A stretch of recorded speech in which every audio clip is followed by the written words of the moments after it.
Hey guys, this is Grandmaster Max Illingworth, and I'll be playing another 3 minute game unrated on chess.com so that you can see how I think in a position and also to see how to beat some players at a certain rating level.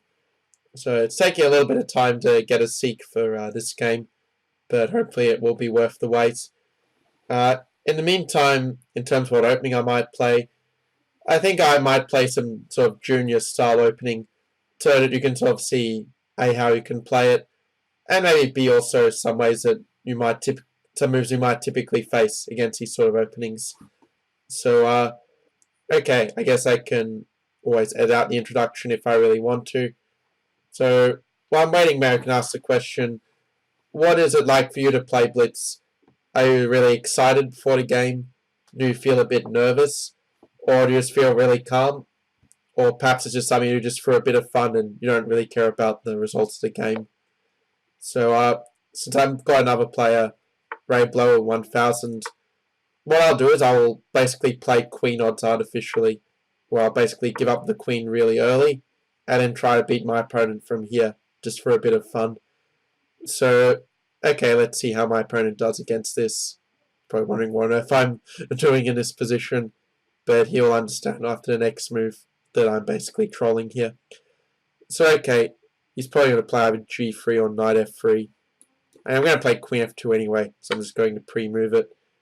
And when you're playing with big material odds, let's say at the start of the game, I find you have the best chance of holding if you play a setup known as the Hippo setup. In fact, if you're wondering how Magnus Carlsen managed to beat Lawrence Train in a blitz match with rook odds, the way he did is he basically, because I was about this rook deciding the game, say, what he did was he just played the setup that I'll show you here, just going for putting these pawns on the 6th rank, not letting any easy attacks happen, and just sort of asking white how he's going to use his material advantage. You can see my opponents are using quite a lot of time, so a big part of the success of this strategy is not just, in terms of position, but also kind of making him think a lot more by not giving him an easy plan. So when they do have to move quickly, that's where they might start to easily make mistakes.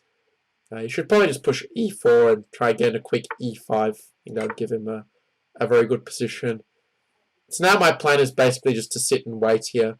I'm just going to keep flexible and wait for him to make a mistake. It's actually played this fairly well so far. He's done a good job of getting all his pieces developed. And okay, d5, unfortunately. It's the right idea, but he has just blundered a bishop.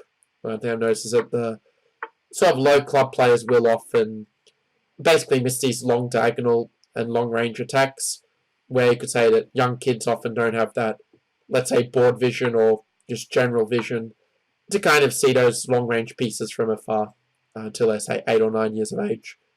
Of course, there are some exceptions. Those people who do start to play chess a lot as a young age can pick up the patterns quite quickly due to their brain being so flexible.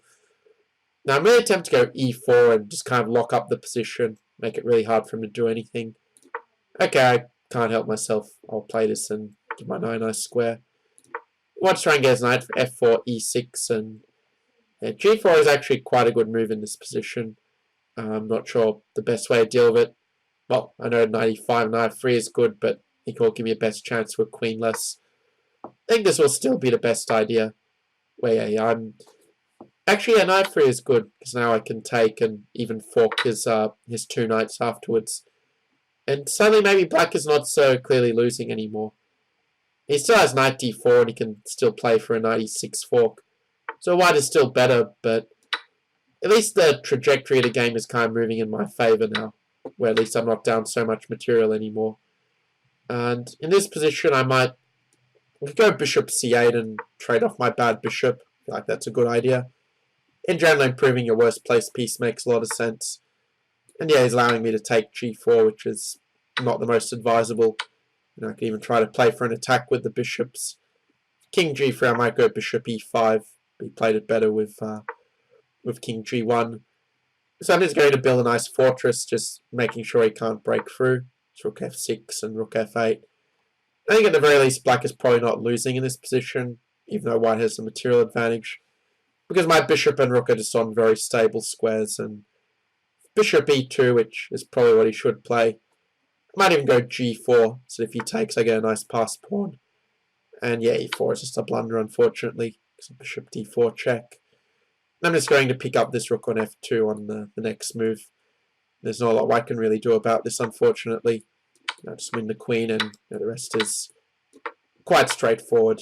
I can even pre-move these moves and win as such.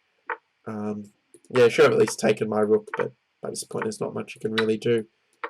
Just have to make sure I don't do something silly like stalemate him. But yeah, he resigned instead. So yeah, that was the next edition of me playing with queen odds. I hope you at least found it enjoyable. And okay, I should clarify, this is not doing it like to disrespect the opponent, but just sort of to kind of make the game sort of interesting and give them also a real chance to beat me. So if you're finding this fun, then let me know in the comments. And yeah, I'll see you in the next video.